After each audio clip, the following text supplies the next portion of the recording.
Hi అండి. నమస్తే. Welcome to మా ఇంటి రుచులు బై రాజీరామ్.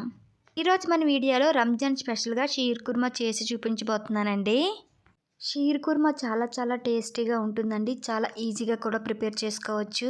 మనం ఎప్పుడైనా సేమియాతో పాయసం చేసుకుంటాం కదా, కానీ ఈ రంజాన్ మాసంలోని ఈ సన్నటి సేమియాతో షీర్ కుర్మా చేశారంటే చాలా రుచిగా ఉంటుంది. సో ఇంక లేట్ చేయకుండా ఈ పాయసం చాలా రుచిగా ఈజీగా ఎలా ప్రిపేర్ చేసుకోవాలో ఇప్పుడు వీడియోలోకి వెళ్ళిపోదామండి. సో వీడియోలోకి వెళ్ళే ముందు మీరు కనుక కొత్తగా నా ఛానల్ చూస్తున్నట్టయితే ప్లీజ్ సబ్స్క్రైబ్ మై ఛానల్. ముందుగా ఈ పాయసం ప్రిపేర్ చేసుకోవడం కోసం నా దగ్గర ఉన్న కొన్ని డ్రై ఫ్రూట్స్ని నానబెట్టి తీసుకుంటున్నానండి. 10 వరకు జీడిపప్పు, ఒక 10-15 వరకు బాదం పప్పు పలుకుల్లి, ఒక 4 లేదా 5 ఎండు ఖర్జూరం, కొద్దిగా పిస్తా పలుకులు. వీటిని నానబెట్టి తీసుకుంటే ఈ విధంగా అవుతుందండి. మీకు టైం ఉంటే నైటే నానబెట్టి తీసుకోండి, లేకపోతే ఒక 4 గంటల ముందేనే వీటిని నానబెట్టి తీసుకోండి. 1 టేబుల్ స్పూన్ ఉండేలాగా కిస్మిస్ని కూడా తీసుకోండి. కిస్మిస్ని నానబెట్టవలసిన పనేమి లేదు. బాదం పప్పు, పిస్తా పప్పు పైన తొక్క ఉంటుంది కదండి, అది తొక్కను తీసేసుకోండి.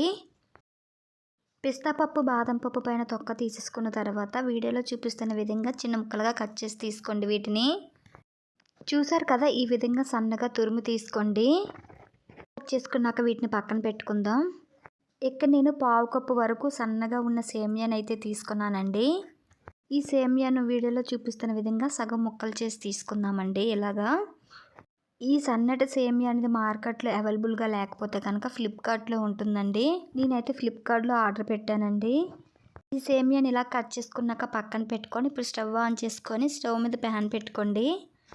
అందులోకి 2 టేబుల్ స్పూన్ వరకు నెయ్యి వేసుకోండి. నెయ్యి అనేది పూర్తిగా కరిగిపోయిన తర్వాత మనం ముందుగానే డ్రై ఫ్రూట్స్ని కట్ చేసి పెట్టుకున్నాం కదండి, అవన్నీ ఇందులో వేసుకొని ఫ్రై చేసుకోవాలి.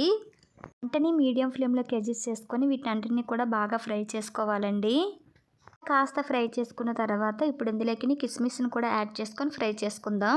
మనం డ్రై ఫ్రూట్స్ని నానబెట్టి ఫ్రై చేసుకుంటున్నాం కాబట్టి ఇవి ఆగడానికి కాస్త టైం పడుతుంది. మంటని మీడియం ఫ్లేమ్లో పెట్టుకొని నిదానంగా వీటిని ఫ్రై చేసుకోండి.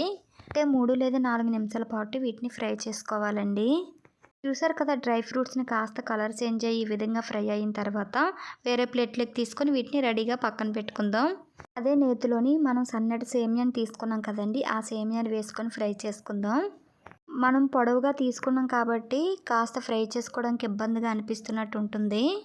మనం బ్రౌన్ కలర్ ఉన్న సేమియా తీసుకున్నాం కాబట్టి వీటిని పెద్దగా ఫ్రై చేయవలసిన అవసరం ఏమి లేదండి. ఒక 2 నిమిషాల పాటు బాగా కలుపుకుంటూ ఫ్రై చేసుకుంటే సరిపోతుంది. చూసారు కదా, ఈ విధంగా ఫ్రై చేసుకొని ప్లేట్లోకి తీసుకొని పక్కన పెట్టుకుందాం. ఇప్పుడు అదే ప్యాన్లోకి 1/2 లీటర్ వరకు పాలునైతే వేసుకుందాం. పాలు వేసుకున్న తర్వాత ఒకసారి బాగా కలుపుకోండి. ఈ పాలని బాగా మరగనివ్వాలండి. ఇందులో నేను వాటర్ ఏమి వేయట్లేదు. మీకు కావాలి అనుకుంటే కొద్దిగా వాటర్ని అయితే వేసుకోవచ్చు. వాటర్ అనేది వేయకుండా చేసామంటే చాలా రుచిగా ఉంటుంది. ఈ పాలు అనేది బాగా మరిగి 2-3 పొంగులు రానివ్వాలండి. కనీసం ఈ పాలు అనేది 10 నిమిషాలైనా మరగనివ్వాలండి. పాలని ఎంత బాగా మరిగించుకుంటే పాయసం టేస్ట్ అనేది అంత బాగుంటుంది. మంటని లో ఫ్లేమ్లో పెట్టుకుంటూ ఒక 10 నిమిషాల పాటు ఈ పాలను బాగా మరగనివ్వాలండి. 10 నిమిషాలు అయిన తర్వాత ఈ పాలు అనేది బాగా మరుగుతాయి కదండి. మరిగిన తర్వాత మనం ముందుగా ఫ్రై చేసి పెట్టుకున్నాం కదండి సన్నటి సేమియా, అది వేసుకొని ఒకసారి బాగా కలుపుకోండి. వేసిన వెంటనే బాగా కలుపుకోండి, లేకపోతే ముద్దలాగా అయిపోతుంది. వెంటనే మీడియం ఫ్లేమ్లోకి అడ్జస్ట్ చేసుకొని వీటిని బాగా కలుపుతూ ఉండాలి. ఈ సేమియాని 3-4 నిమిషాల పాటు బాగా కలుపుతూ ఉడికించామంటే కాస్త దగ్గర పడుతుందండి. ఈ సేమియా అనేది కాస్త సాఫ్ట్గా అయిన తర్వాత ఇప్పుడు ఇందులోకి 2 టేబుల్ స్పూన్ వరకు పంచదారను వేసుకోండి. 1/2 కప్పు వరకు కండిస్డ్ మిల్క్ వేసుకోండి.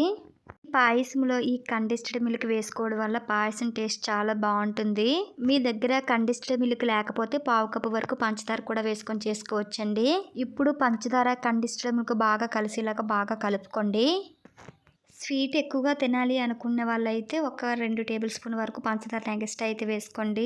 పంచదార కండిస్డ్ మిల్క్ వేసుకున్న తర్వాత వీటిని ఒక 3 లేదా 4 నిమిషాల పాటు దగ్గర పడినంత వరకు ఉడకనివ్వాలండి. కాస్త దగ్గర పడిన తర్వాత 1/2 టేబుల్ స్పూన్ వరకు యాలకుల పొడి, మనం ముందుగా ఫ్రై చేసి పెట్టుకున్న డ్రై ఫ్రూట్స్ ఉన్నాయి కదండి, అవి కూడా వేసుకొని ఒకసారి బాగా కలుపుకోండి.